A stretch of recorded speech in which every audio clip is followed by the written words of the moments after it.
The morning sun cast long shadows across the manicured lawns of Windsor Castle as Queen Camilla's personal aide, Margaret Thompson, hurried through the corridors with her usual efficiency. At 62, Margaret had served the royal family for over 3 decades, earning a reputation for discretion and unwavering loyalty. Her silver hair was pulled back in a neat bun, and her navy blue dress bore the subtle elegance expected of someone in her position. Prince George, now 14 and growing taller by the month, walked beside his tutor toward the library wing. The young prince had always been curious, but lately his questions had become more pointed, more observant of the world around him. His sandy brown hair caught the light streaming through the tall windows as he paused to adjust his school blazer. "Mrs. Thompson seems worried about something," George mentioned to his tutor, Mr. Harrison, as they watched the aide disappear around a corner. His keen eyes, inherited from his father, William, rarely missed details that others overlooked. Mr. Harrison, a distinguished man in his 50s with graying temples, glanced in the direction George was looking. "Perhaps she's simply busy with preparations for next week's state dinner," he replied diplomatically, though he too had noticed the tension in Margaret's usually composed demeanor.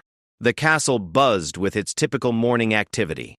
Staff members moved quietly through the halls, attending to their duties with practiced precision. Gardeners worked outside the windows, maintaining the pristine grounds that had been home to British royalty for nearly 1,000 years. The familiar sounds of daily life echoed through the stone corridors, footsteps on marble floors, hushed conversations, and the distant chiming of ancient clocks. George's younger siblings, Charlotte and Louis, were already in their respective lessons. Charlotte, 12 and increasingly confident, was practicing piano in the music room, while 9-year-old Louis worked on his mathematics with his governess. The family maintained a structured schedule that balanced their royal duties with their education and personal time. As they entered the library, George noticed something unusual. Margaret Thompson was standing near one of the tall bookshelves, speaking in hushed tones with Chief Security Officer David Mills. The conversation appeared intense, and both adults kept glancing toward the windows that overlooked the castle's main courtyard. "Is everything all right?" George asked, his natural concern for others evident in his voice. He had been raised to be observant and caring, qualities his parents believed essential for his future role. Margaret startled slightly, not having noticed the prince's approach. "Of course, Your Highness," she replied quickly, smoothing down her dress. "Just discussing security arrangements for the upcoming events." But George could see something was troubling her. Her hands trembled slightly as she adjusted the papers she was carrying, and there was an unusual pallor to her complexion. In all his years of knowing Margaret, he had never seen her appear so unsettled. David Mills, a tall man with military bearing and 20 years of experience protecting the royal family, nodded respectfully to George. "Nothing to concern yourself with, Your Highness. Standard protocol discussions." However, George's intuition told him otherwise. He had grown up surrounded by security personnel and royal staff, learning to read their moods and behaviors as naturally as he read books. The tension in the air was palpable, and the way both adults avoided making direct eye contact suggested something more serious than routine planning. As the morning progressed, George found it difficult to concentrate on his studies. Through the library windows, he could see increased security presence in the courtyard. Additional personnel moved with purpose across the grounds, their radios crackling with communication. The usual relaxed atmosphere of the castle had shifted to something more vigilant and alert. During his break, George decided to find his grandmother, Queen Camilla. She would be in her private study, reviewing correspondence and preparing for her afternoon engagements. The walk through the castle's familiar corridors usually brought him comfort, but today the portraits of his ancestors seemed to watch him with unusual intensity. He found Queen Camilla seated at her antique writing desk, fountain pen in hand as she signed official documents. Her elegant silver hair was styled perfectly, and she wore a cream-colored jacket with pearl accessories. Despite being in her 70s, she maintained the poise and energy that had served her well throughout her years in the public eye. "George, darling," she said warmly, looking up from her papers, "how are your lessons going today?" "Fine, grandmother," he replied, though his voice carried a note of concern. "I was wondering if everything is all right with Mrs. Thompson. She seems quite worried about something." Camilla's expression shifted almost imperceptibly. a brief shadow crossing her features before she smiled reassuringly. Margaret has been working very hard lately. Perhaps she's simply tired from all the preparations we've been making. But George knew his grandmother well enough to detect the slight hesitation in her voice. Camilla was known for her honesty with the family, but there were times when she chose her words carefully to protect them from unnecessary worry. "Is there anything I can do to help?" George asked, stepping closer to the desk. His desire to be useful and supportive was characteristic of his thoughtful nature. "You're very kind to be concerned," Camilla replied, reaching out to touch his hand gently. "The best thing you can do is continue with your studies and trust that the adults are handling everything appropriately." As George left his grandmother's study, he couldn't shake the feeling that something significant was happening around him. The castle, which had always been his sanctuary and home, felt different somehow. The very walls seemed to hold secrets, and the people he trusted appeared to be protecting him from knowledge he felt he deserved to understand. That afternoon, during his free time, George decided to explore some of the castle's lesser-used areas. His curiosity had always drawn him to the history contained within Windsor's walls, and today that curiosity was tinged with a need to understand what was causing such concern among the staff. He made his way toward the east wing, where some of the older guest rooms and storage areas were located. The corridors here were quieter, with fewer people moving about their daily duties. The afternoon light filtered through dusty windows, creating patterns on the worn carpet that had witnessed centuries of royal footsteps. As he rounded a corner near a seldom-used sitting room, George heard voices coming from within. The door was slightly ajar, and he could make out Margaret Thompson's voice, though it sounded more strained than usual. "I can't continue like this," Margaret was saying. "The marks are getting worse, and I'm afraid someone will notice." George froze, pressing himself against the wall outside the door. His heart began to race as he realized he was overhearing something private and potentially important. Another voice, which he recognized as Dr. Patricia Henley, the family's private physician, responded with professional concern. "How long have you been experiencing this, and have you told anyone else about what's been happening?" "3 weeks now," Margaret replied, her voice barely above a whisper. "I haven't said anything because I didn't want to worry anyone, especially with all the upcoming events. But I'm scared. Henley. I don't understand what's happening to me." George's mind raced with questions and concerns. Margaret, who had been like a second mother to him and his siblings, was clearly suffering from something serious. The woman who had comforted him during childhood nightmares and celebrated his achievements was in distress, and no one had told him. "We need to run more tests," Dr. Henley was saying. "And I think it would be wise to inform Queen Camilla about the situation. This isn't something you should handle alone. Please, not yet," Margaret pleaded. "Let me get through the state dinner next week. I can't bear the thought of disrupting everything when so much depends on these events going smoothly." George's hands clenched into fists at his sides. The loyalty and dedication that Margaret showed to his family, even while she was clearly unwell, both moved and frustrated him. He wanted to burst through the door and demand that she accept help immediately, but he knew that would only complicate an already delicate situation. The conversation inside the room continued, but George found himself unable to listen further. The weight of this accidental knowledge pressed down on him as he quietly retreated from the corridor. His mind was filled with concern for Margaret and frustration at being kept in the dark about something that clearly affected someone he cared about deeply. As he walked back toward his room, George's determination solidified. He might be young, but he was old enough to understand that the people he loved sometimes needed protection, even from themselves. If the adults in his life were content to let Margaret suffer in silence, then perhaps it was time for him to take action. The rest of the day passed in a blur of routine activities, but George's thoughts remained focused on what he had overheard. During dinner with his family, he watched his parents and grandmother carefully, wondering what they knew and what they were choosing not to share with him and his siblings. That night, as he lay in his bed listening to the familiar sounds of the castle settling around him, George made a decision that would change everything. Tomorrow, he would find a way to help Margaret Thompson, regardless of the consequences. The woman who had given so much to his family deserved to have someone fight for her well-being, and if that someone had to be him, then so be it. The moonlight streaming through his bedroom window illuminated the determination on his young face as he began to plan his next moves. Little did he know that his intervention would set in motion a series of events that would test not only his courage, but also the very foundations of the discretion and protocol that governed royal life. Outside his window, the castle guards continued their vigilant watch, unaware that the future king was lying awake, wrestling with adult concerns and preparing to cross lines that had been carefully drawn to protect him from the complexities of the world beyond his years. The next morning brought with it a crisp autumn breeze that rustled through the ancient oak trees surrounding Windsor Castle. George woke earlier than usual, his mind immediately returning to the previous day's discovery. The golden light of dawn painted his room in warm hues as he dressed quickly, determined to put his plan into action. Breakfast in the family dining room proceeded with its usual routine. Prince William discussed his upcoming engagements with Catherine while Queen Camilla reviewed her schedule with her private secretary. Charlotte and Louis chatted excitedly about their plans for the weekend, their young voices adding warmth to the formal surroundings.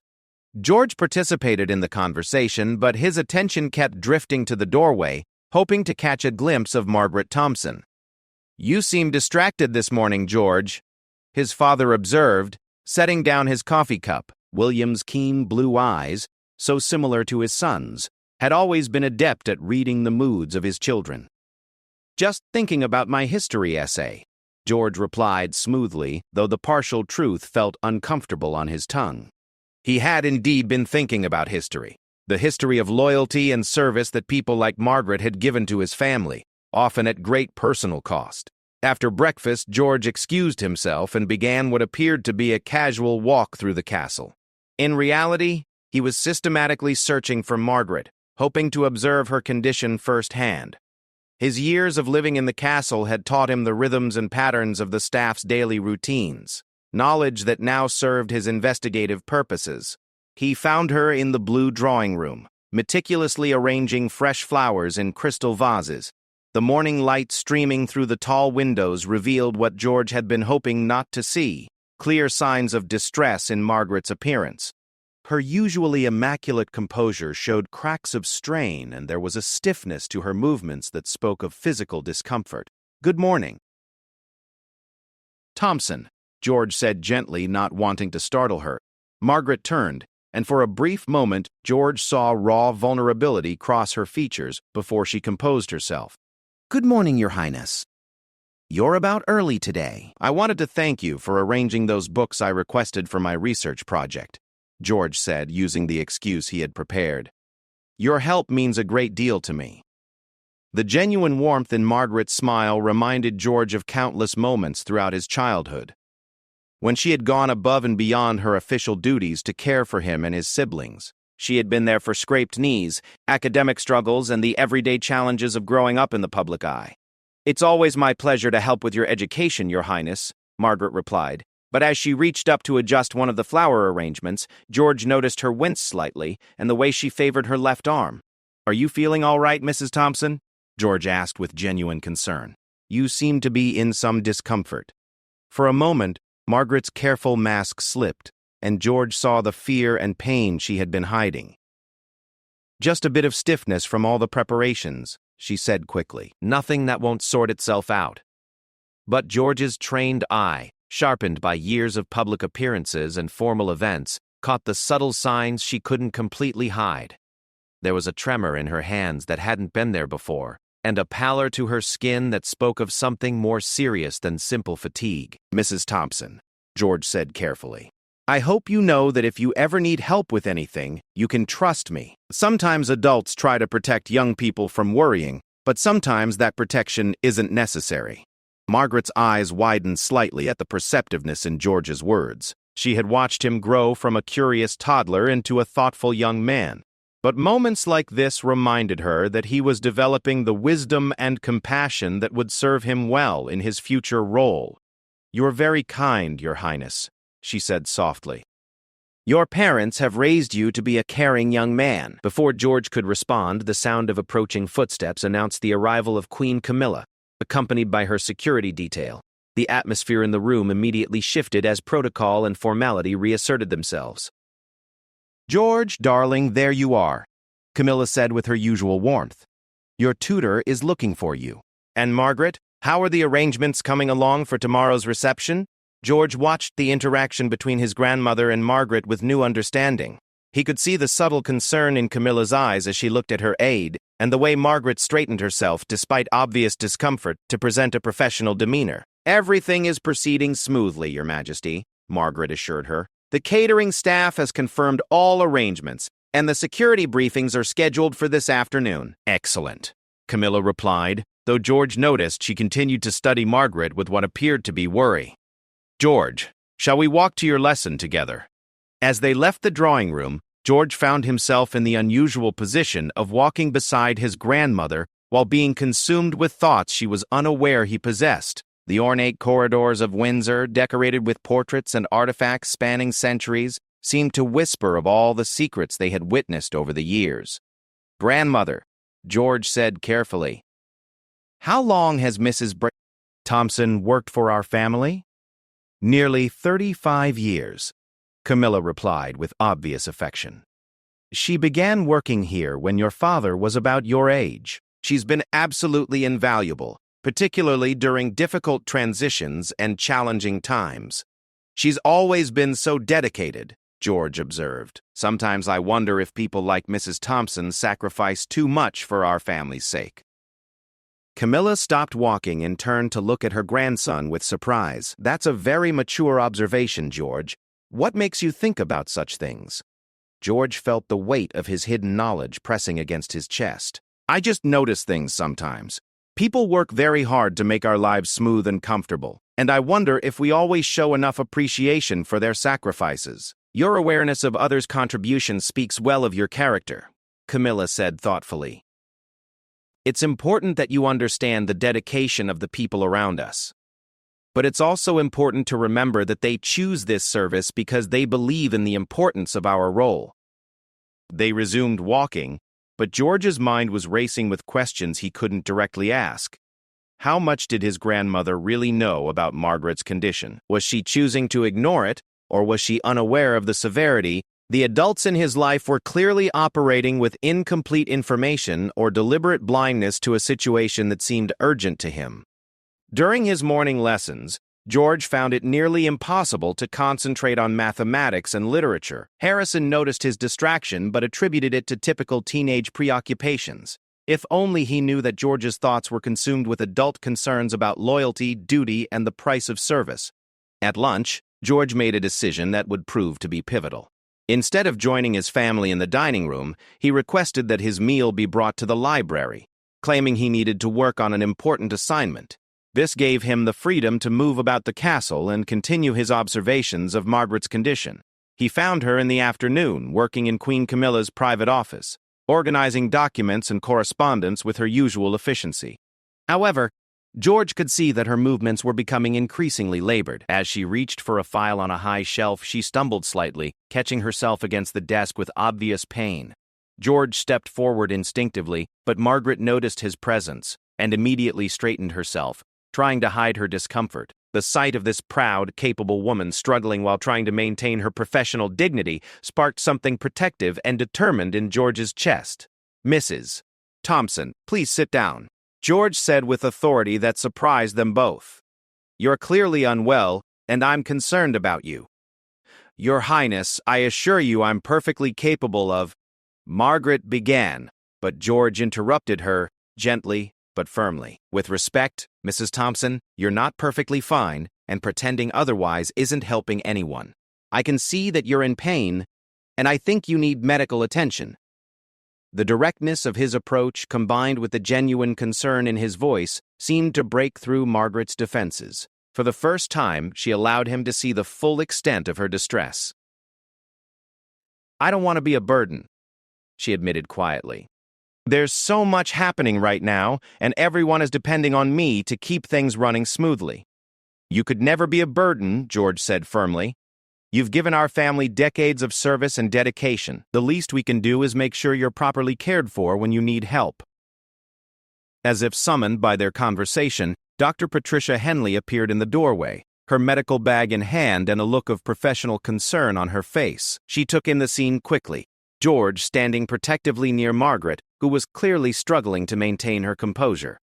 "Your Highness, Dr. Frangs," Henley said respectfully, "I was hoping to have a word with Mrs. Thompson about some test results."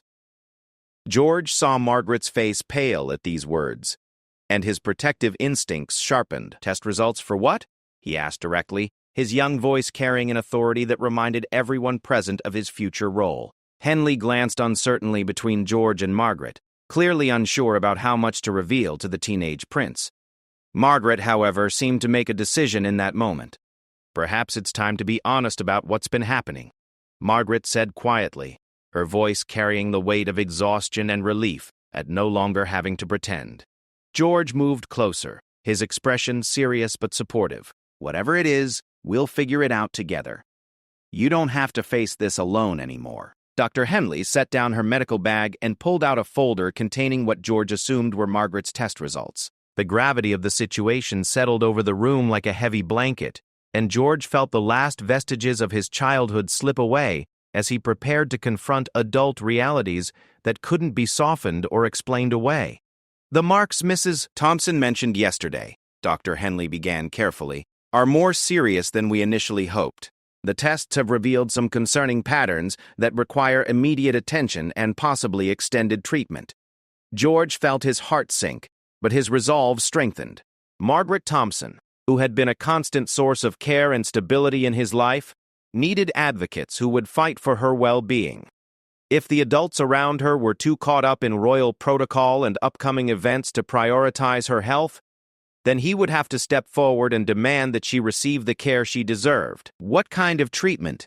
George asked, his voice steady despite the turmoil in his chest. "And what can we do to help her through this?" The determination in his young voice signaled a shift in the dynamic of the room. No longer was he simply an observant teenager, he had become an advocate and protector for someone he cared about, regardless of the protocols and hierarchies that typically govern such situations.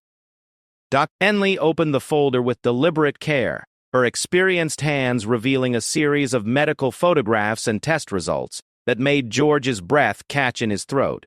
The images showed Margaret's arms and shoulders, marked with deep purple and black bruising in patterns that seemed both random and somehow deliberate. The marks were unlike anything George had ever seen, not the typical bruising from accidents or minor injuries, but something that spoke of a more serious underlying condition. "These bruises appeared 3 weeks ago," Dr. Henley explained, her voice professional but gentle. "Initially, we thought they might be related to a vitamin deficiency or perhaps medication side effects. However, the blood work and additional testing have revealed something more complex." Margaret sat heavily in the nearby chair, finally allowing herself to show the exhaustion that had been building for weeks. "They're getting worse," she admitted quietly. "Every day brings new marks, and the pain is becoming difficult to hide." George studied the photographs with a maturity that surprised the adults in the room. His years of education about royal history had included learning about various medical conditions that had affected his ancestors, giving him a basic understanding of how serious health issues could impact both individuals and institutions. "Have you told my grandmother about this?" George asked directly, looking between Dr. Blotzy, Henley, and Margaret. "Not yet," Margaret replied, shame evident in her voice. "I keep thinking I can manage it until after the state dinner and the other important events coming up. I don't want to disrupt everything when so many people are counting on these occasions going perfectly." George felt a flash of frustration at the adult world's complicated priorities. Here was a woman who had dedicated her life to serving his family, and she was suffering in silence to avoid inconveniencing their social calendar. The injustice of it sparked something fierce and protective in his chest. "Thompson," George said firmly, "these events are important, but they're not more important than your health. My grandmother would be horrified to know that you've been suffering like this while worrying about disrupting her schedule." Dr. Henley nodded approvingly at George's response. "I've been encouraging Mrs. Thompson to share this information with Queen Camilla as well. This isn't something that should be handled alone, and there are treatment options we need to discuss immediately." Before Margaret could protest further, George made a decision that would prove to be both brave and controversial. "Then, I think we need to tell her right now, today. This has gone on long enough. Your Highness, Margaret said with alarm, I really don't think that's necessary just yet. Perhaps after next week. No. George interrupted, his voice carrying an authority that reminded everyone present of his royal heritage. I'm going to find my grandmother and ask her to come here. This conversation needs to happen now with everyone who cares about you involved. Dr. Henley looked surprised but not displeased by George's decisive approach. That might actually be wise, she agreed. The sooner we can implement a comprehensive care plan, the better chance we have of managing this condition effectively. George left the office with determined strides, his mind focused on the task ahead. The corridors of Windsor Castle, so familiar and comforting throughout his childhood, now felt charged with urgency and purpose. He needed to find Queen Camilla and convince her to prioritize Margaret's immediate needs over royal protocol and social obligations. He found his grandmother in the garden room, reviewing seating arrangements for the upcoming state dinner with her social secretary. The afternoon light streaming through the windows illuminated her elegant figure as she worked with characteristic attention to detail. The irony wasn't lost on George that she was planning an event that Margaret was sacrificing her health to support. Grandmother, George said as he entered the room, his tone serious enough to immediately capture her attention. I need to speak with you about something urgent. Camilla looked up from her papers, noting the unusual gravity in her grandson's expression. Of course, darling, Mrs. Crawford. Could you give us a moment, please?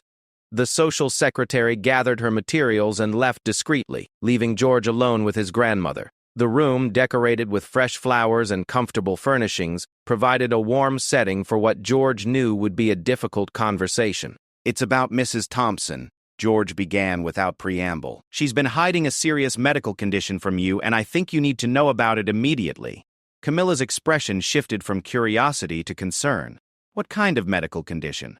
Is Margaret all right? George took a deep breath, knowing that what he was about to say would change several lives. She's been developing severe bruising all over her arms and body for the past 3 weeks. Dr. Henley has been running tests, and they think it might be something serious that requires immediate treatment. The color drained from Camilla's face as she absorbed this information. 3 weeks? She's been dealing with this for 3 weeks without telling me? And she didn't want to disrupt the upcoming events. George explained. She's been trying to protect you from worrying, but I think she's making herself worse by trying to handle everything alone. Camilla stood abruptly, her papers scattering to the floor in her haste. Where is she now? In your office with Dr. Henley, George replied. They have test results and photographs that show how bad the bruising has become. Without another word, Camilla headed for the door, her grandson following close behind. The walk through the castle corridors was tense and silent, filled with unspoken worry about what they would find when they reached Margaret. When they entered the office, Margaret immediately tried to stand and compose herself, but Camilla waved her back into her chair with obvious concern. Margaret, why didn't you tell me you were unwell? Your Majesty, I didn't want to worry you unnecessarily, Margaret began, but Camilla cut her off gently. Worry me? Margaret, you've been part of this family for over 3 decades. Your health and well-being are far more important to me than any social event or royal obligation. Dr. Henley stepped forward with the medical file. Your Majesty, if I may explain what we've discovered so far. As Dr. Henley showed Camilla the photographs and test results, George watched his grandmother's face cycle through shock, concern, and what appeared to be anger at herself for not noticing Margaret's condition sooner. The images of the extensive bruising clearly disturbed her, and George could see her mentally recalculating priorities and schedules. This looks like it could be quite serious, Camilla said after reviewing the medical information. What kind of treatment are we looking at? We need to run additional tests to determine the exact cause, Dr. Henley explained. Depending on the results, treatment could range from medication adjustments to more intensive interventions. What's most important right now is that Mrs. Thompson gets complete rest and doesn't try to maintain her usual demanding schedule. Margaret looked stricken at this prospect. But the state dinner is next week, and the arrangements for the following month's events can all be handled by other people, Camilla said firmly. Margaret, I'm officially placing you on medical leave, effective immediately. Your only responsibility now is to take care of yourself and follow Dr. Henley's instructions. Oh, Your Majesty, I really don't think that's necessary, Margaret protested weakly. But George could see the relief in her eyes at finally being able to stop pretending she was fine. It absolutely is necessary, George interjected, surprising the adults with his vehemence. Mrs. Thompson, you've spent years taking care of our family. Now it's our turn to take care of you. Camilla looked at her grandson with obvious pride and surprise. George is absolutely right, and I want to know why none of you thought to involve me in this situation earlier. Margaret, you should have come to me the moment you realized something was wrong. Dr. Henley cleared her throat diplomatically. To be fair, Your Majesty, I did encourage Mrs. Thompson to speak with you several days ago. However, she was quite determined to handle this privately until after the upcoming events. The conversation was interrupted by a sharp knock on the office door, followed by the entrance of Chief Security Officer David Mills. His usually composed expression showed signs of urgency as he approached the group. Your Majesty, Mills said respectfully, I apologize for interrupting, but we have a situation that requires your immediate attention. George noticed that Mills' eyes kept darting toward Margaret, and he realized that the security chief knew more about her condition than he had initially let on. The complicated web of knowledge and secrecy that seemed to surround the adults in his life frustrated him. But he also began to understand that protecting information was often seen as protecting people. What kind of situation? Camilla asked, though her tone made it clear that she didn't want to be distracted from the current crisis with Margaret. There's been some unusual activity around the castle perimeter, Mills explained carefully, and some concerns about security protocols for the upcoming events. I think we need to review our current arrangements. George felt a chill of apprehension as he realized that Margaret's health crisis might be connected to larger security concerns that the adults were still keeping from him. The morning's revelations had opened a door to adult complexities that he was only beginning to understand, and he sensed that there were still more secrets waiting to be uncovered. Can this wait an hour? Camilla asked. I want to make sure Mrs. Thompson gets settled and comfortable before we address anything else. Mills glanced again at Margaret, who had gone even paler during this exchange, and George caught the meaningful look that passed between the security chief and Dr. Henley. Whatever was happening at the castle involved more than just Margaret's mysterious illness, and George's protective instincts sharpened as he realized that the people he cared about might be facing threats he didn't yet understand. Of course, Your Majesty, Mills replied. I'll wait in my office until you're ready. As the security chief left, George moved closer to Margaret's chair, his young face set with determination. Whatever is happening here, he said quietly, you're not going to face it alone anymore. We're family. And families protect each other. The simple sincerity of his words seemed to break through the last of Margaret's resistance, and for the first time in weeks, she allowed herself to hope that she might not have to carry her burdens in isolation. However, none of them realized that the security concerns Mills had mentioned would soon intersect with Margaret's health crisis in ways that would test every bond of loyalty and protection within the royal household. The tension in Queen Camilla's office was palpable as Dr. Henley carefully helped Margaret to her feet, preparing to escort her to a more comfortable location where she could rest. George watched with growing concern as Margaret swayed slightly, her usual grace compromised by whatever was affecting her body. The afternoon light streaming through the windows seemed harsh now, illuminating the stark reality of her condition in ways that the morning shadows had hidden. I think we should get Mrs. Thompson to the medical wing immediately. Dr. Henley suggested, her professional training taking precedence over royal protocol. She needs to be somewhere quiet where we can monitor her condition more closely. Queen Camilla nodded decisively. Of course. George, would you mind helping Dr. Henley escort Margaret? I need to speak with Mr. Mills about these security concerns, but I want to make sure Margaret is settled first. As they began to leave the office, Margaret stumbled slightly, and George immediately moved to support her arm. The moment his hand made contact with her sleeve, he felt her flinch with pain, and when he looked down, he noticed something that made his blood run cold. Through the thin fabric of her blouse, he could see the dark edges of what appeared to be fresh bruising. but these marks had an unusual pattern that didn't look like natural injury. "Mrs. Thompson," George said quietly, his voice filled with growing alarm. "Can you show me your arm?" Margaret's eyes widened with panic as she realized what George had noticed. "Your Highness, I don't think that's necessary." "Please," George insisted, his tone gentle but firm. "I need to see what's happening to you." Dr. Henley, recognizing the gravity in George's voice, stopped and turned back toward them. "What is it, Your Highness?" George carefully helped Margaret roll up her sleeve, and what he saw made him step back in shock. The bruising on Margaret's arm wasn't random at all. It formed a distinct pattern that looked deliberately inflicted. 4 dark marks that appeared to be fingerprints wrapped around her upper arm, while a larger bruise on the opposite side suggested where a thumb had pressed into her flesh. "Someone did this to you?" George said, his voice barely above a whisper but filled with outrage. "Someone grabbed you hard enough to leave these marks." The implications hit everyone in the room simultaneously.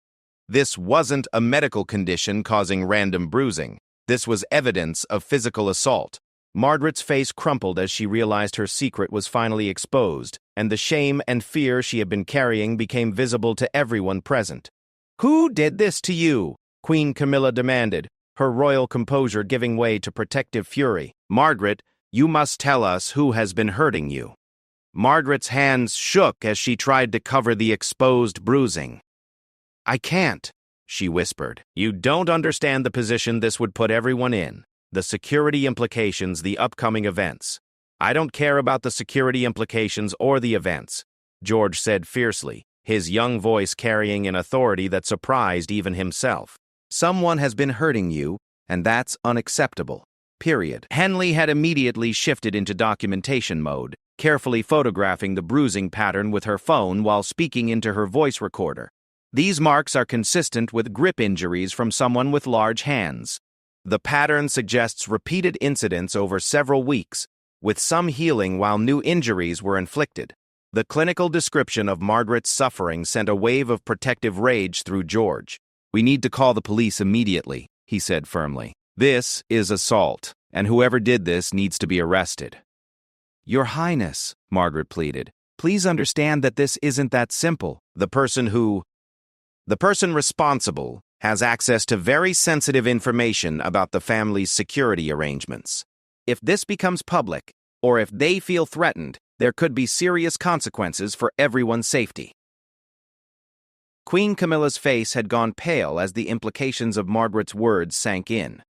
"Are you saying that someone with security clearance has been attacking you? Someone who works here?" Before Margaret could answer, the office door burst open and Chief Security Officer David Mills entered without his usual respectful knock. His face was flushed and there was an urgency in his movement that immediately put everyone on alert. "Your Majesty," Mills said breathlessly, "I'm sorry to interrupt, but we have an immediate security breach. Someone has been accessing areas of the castle they shouldn't have clearance for, and we believe they may have been gathering information about family movements and schedules." George felt pieces of a terrible puzzle clicking into place. "Mr. Mills," he said carefully, "how long have you known about Mrs. Thompson's injuries?" Mills froze, his eyes darting between George and Margaret.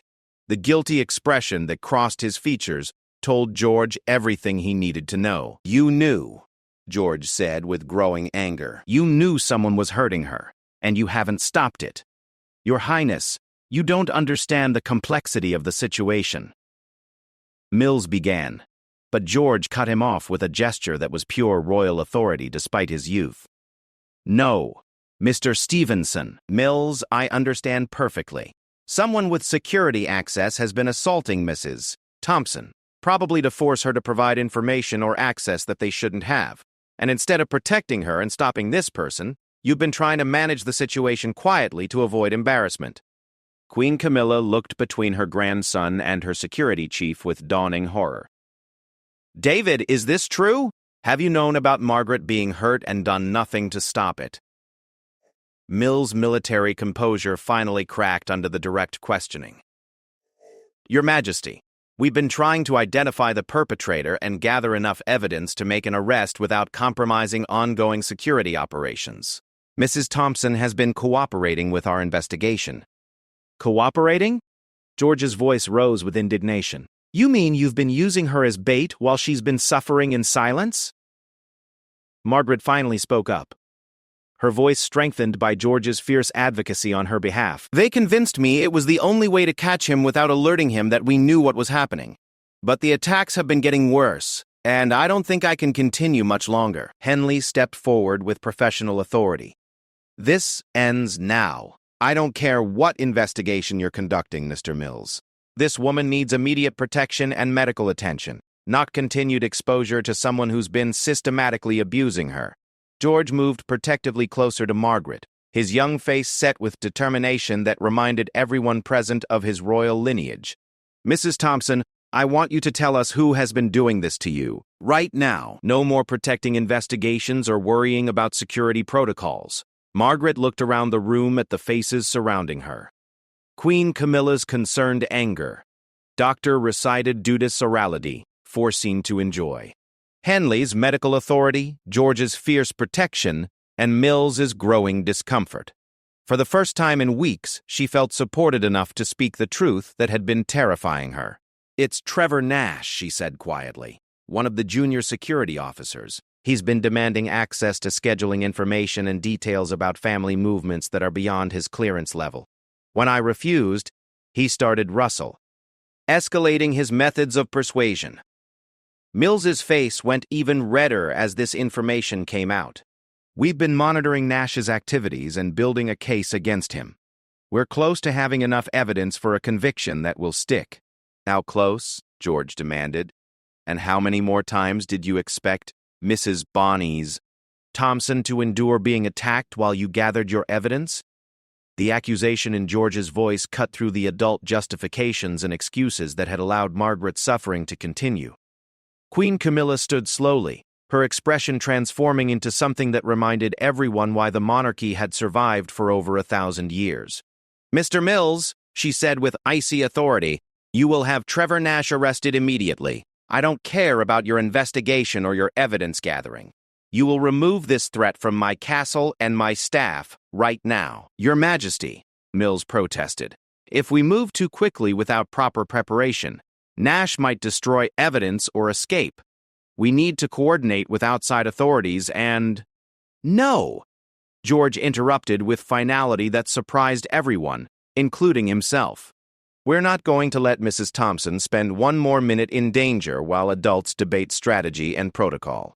Nash gets arrested now, or I'm calling the police myself. The authority in George's voice, combined with his obvious willingness to follow through on his threat, seemed to galvanize everyone in the room.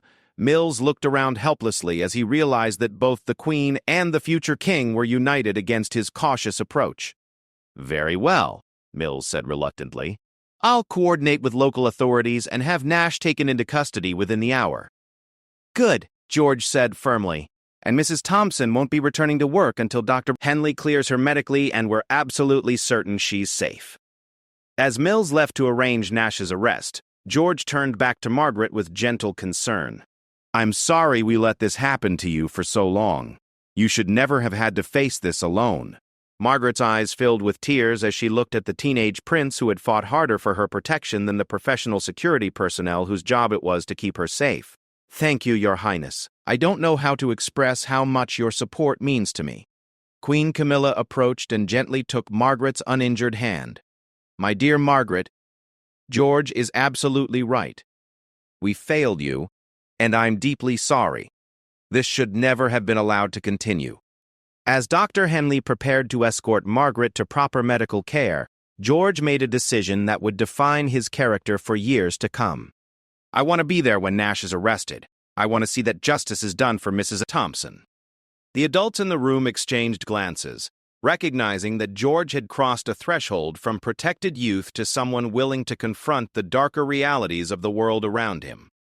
His transformation from curious teenager to fierce protector had been swift and decisive, leaving no doubt that he would never again allow someone under his family's care to suffer in silence. Outside the office windows, the late afternoon sun cast long shadows across the castle grounds, where Trevor Nash was about to discover that his days of terrorizing Margaret Thompson had come to an abrupt and final end.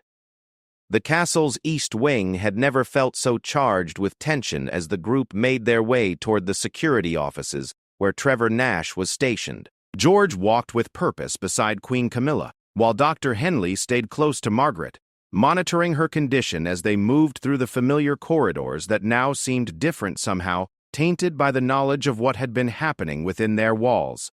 Mills had radioed ahead to his team, coordinating with local police who were already en route to the castle.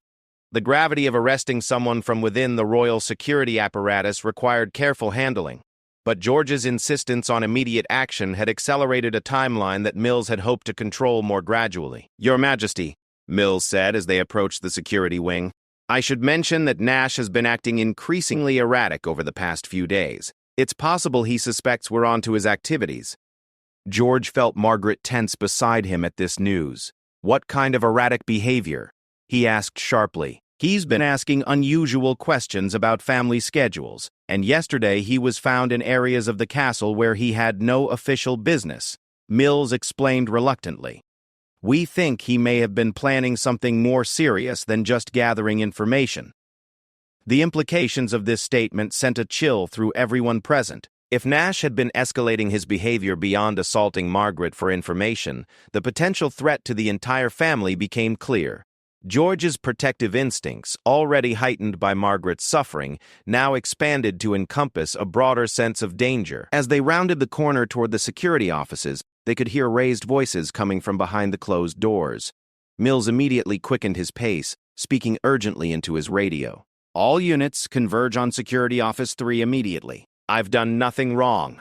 Mills held up a hand to stop the group before opening the door to reveal a scene of controlled chaos. Trevor Nash, a large man in his early 30s, with the build of someone accustomed to physical intimidation, was surrounded by 3 other security officers. His face was flushed with anger, and there was a wildness in his eyes that suggested he knew his situation was desperate. "Mr. Nash," Mills said with official authority, "you need to calm down and cooperate with this investigation." Nash's eyes swept the room and immediately focused on Margaret, who instinctively stepped closer to George. The look of recognition and fury that crossed Nash's features confirmed everything they had suspected about his guilt. "You told them," Nash snarled at Margaret. "After everything I explained to you about keeping quiet, you told them." George felt a surge of protective anger at the threat in Nash's voice. "She told us because you've been hurting her," he said firmly, stepping slightly in front of Margaret despite his youth. "Because you're a bully and a criminal who thought you could terrorize someone who couldn't fight back." Nash's attention shifted to George with obvious surprise at being confronted by the teenage prince. "Your Highness, you don't understand the situation. This woman has been providing sensitive information to unauthorized parties. I was trying to investigate." "You're lying," George interrupted with conviction that surprised even himself. "Mrs. Thompson would never compromise our family's security. You've been assaulting her to try to force her to give you information you're not entitled to have." The arrival of 2 police officers through the main entrance added official weight to the confrontation. Nash's expression grew increasingly desperate as he realized that his position within the royal security apparatus would not protect him from criminal charges. "I want to see his hands," Dr. Henley said suddenly, her medical training focusing on evidence that might support their case. "If he's been gripping Mrs. Thompson hard enough to leave those bruises, there might be physical evidence on his hands." One of the police officers stepped forward. "Mr. Nash, we're going to need you to extend your hands for examination." Nash backed away, his desperation becoming more apparent. "This is ridiculous. I'm a royal protection officer. I don't have to submit to this kind of treatment based on the fantasies of some attention-seeking." He never finished the sentence because George moved forward with swift determination, his young face blazing with anger. "Don't you dare speak about Mrs. Jen Thompson that way. She's shown more loyalty and dignity than you could understand." The confrontation was interrupted by Margaret herself, who found strength in the support surrounding her. "Show them your hands, Trevor. Show them the scratches on your knuckles from when I tried to defend myself." Second, Nash's hands immediately went behind his back, but the police officers were faster. As they secured his arms and examined his hands, the evidence Margaret had described became clearly visible. Fresh scratches and abrasions on his knuckles that correlated perfectly with defensive wounds on Margaret's arms. Trevor Nash, the lead police officer, announced formally, "You're under arrest for assault and potential violations of the Official Secrets Act. You have the right to remain silent, but anything you do say may be given in evidence." As Nash was led away in handcuffs, he turned back toward the group with one final attempt at intimidation. "This won't end here," he said menacingly. "There are things about this family's security that you don't understand, and removing me won't protect you from." "Stop talking," his police escort advised firmly, cutting off whatever threat Nash had been preparing to make. As they disappeared down the corridor, the security office fell into an uncomfortable silence. George turned to Margaret with gentle concern. "Are you all right? I know this must have been difficult to face him." Margaret's relief was visible as she sagged slightly against the doorframe. "I feel like I can breathe properly for the first time in weeks," she admitted, "knowing that he can't hurt me anymore, that he can't threaten me to get information about your family's movements. It's like a weight has been lifted." Queen Camilla approached Margaret with obvious emotion. "My dear, I cannot express how sorry I am that this happened under our roof. To someone who has given our family such devoted service, we should have protected you better." Dr. Henley stepped forward with professional focus. "Now that the immediate threat has been resolved, we need to get Mrs. Thompson proper medical attention.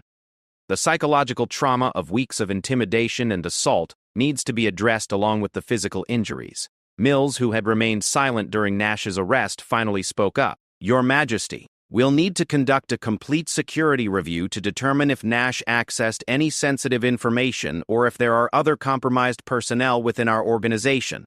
George nodded approvingly at this suggestion. "And I want regular reports on the progress of that investigation. Mrs. Thompson's safety is our top priority, and I want to be certain that nothing like this can happen again."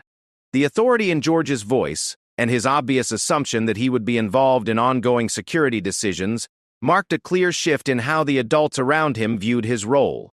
No longer was he simply a protected teenager. He had demonstrated leadership and judgment that demanded respect and inclusion. As Dr. Henley prepared to escort Margaret to the medical wing for comprehensive care, George made one final gesture that would define their relationship going forward. "Thompson, I want you to know that you're not just a staff member to our family. You're someone we care about deeply, and we'll always protect you the way you've protected us." Margaret's eyes filled with tears at the sincerity in George's voice. "Your Highness, watching you stand up for me today has shown me what kind of king you're going to become. Your parents should be very proud." Queen Camilla smiled at this exchange, recognizing that her grandson had indeed crossed a threshold into the kind of leadership that would serve him well in his future role. "George has shown remarkable courage and judgment today," she agreed. "I think this experience has taught all of us something about the importance of speaking up when we see injustice, regardless of how complicated the circumstances might seem." As the group dispersed, Margaret to receive medical care, Mills to coordinate the ongoing investigation, and the police to process Nash's arrest, George found himself walking beside his grandmother through the now quiet corridors of Windsor Castle. "Are you proud of how you handled today?" Camilla asked her grandson. George considered the question seriously. "I'm proud that we stopped someone from hurting Mrs. Saroshi Thompson," he replied. "But I'm troubled that it took so long, and that the adults who should have protected her were more concerned with investigations and protocol than with her immediate safety." Camilla nodded thoughtfully. "That's a very mature observation and an important lesson for your future role. Sometimes the most important leadership decisions involve putting people's immediate well-being ahead of institutional concerns." As they reached the main hall, George looked back toward the wing where Margaret was finally receiving the care and protection she deserved. The events of the day had changed him in ways he was only beginning to understand, but he felt certain that he would never again allow someone under his family's protection to suffer in silence. The late afternoon sun was setting over Windsor Castle, casting long shadows across the ancient stones that had witnessed centuries of royal drama and decision-making. Today had added another chapter to that history, one in which a teenage prince had chosen courage over comfort and justice over protocol. It was a choice that would shape not only his own character, but also set a precedent for the kind of leadership he would bring to his future role. Outside the castle walls, Trevor Nash was beginning a journey through the justice system that would ensure he never again posed a threat to Margaret Thompson or anyone else. Inside those walls, a family was learning important lessons about protection, loyalty, and the courage required to stand up for those who cannot stand up for themselves. Margaret Thompson, after weeks of fear and pain, was finally safe. And Prince George had taken his first real steps toward becoming the kind of leader who would place the welfare of individuals above the convenience of institutions. A lesson that would serve both him and his future subjects well in the years to come.